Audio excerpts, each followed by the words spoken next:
I'm going to be honest with you, was having a superstar mom, who was resilient, persistent, and didn't give up on her kids and her son especially.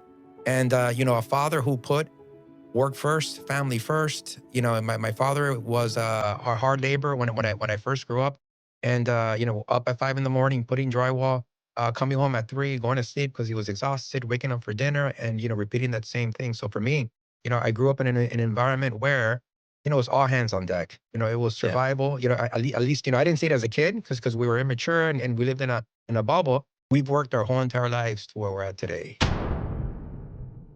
And to get here, I'm sure you've gone through major stresses, major, ups and downs, but you fought with everything you had to be where you are today. Imagine getting that taken away and moving to a country like Yeah. Russia where you don't speak the language. Yeah. Imagine all the stress you got there to get here today. Imagine how that stress would be if you lost it all with your kids and had to go somewhere else where you didn't speak the language. I can't imagine. Most people don't have resources. Right. I'm going to be honest with you, having a front row seat of watching my parents do the impossible. I love hearing that. Yeah, it's powerful. I saw the market crash. I saw me losing my house. I saw having a disappointed wife and where we were, not that she was a hero during that time. Having kids that, I wanted to put them in the best schools that I could afford.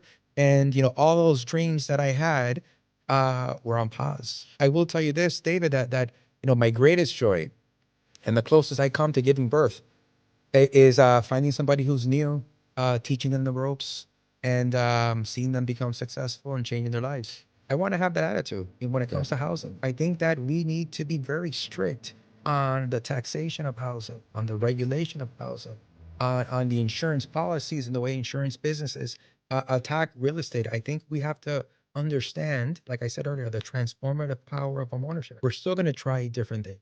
Yeah. And we have to, because you know what? We're entrepreneurs. Our business is moving at a speed. And if we're not changing with it, we're going to be behind. And part of those changes is failure.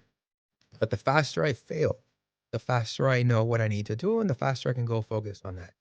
I had asked you this previously and you said you wanted to think about it. What would you tell him? What would you tell him right now? What would you say to him if you had the time to sit across from him and give him a message he could walk away with? What would it be? I tell him the truth, David. I would look at him in the eye and I would say,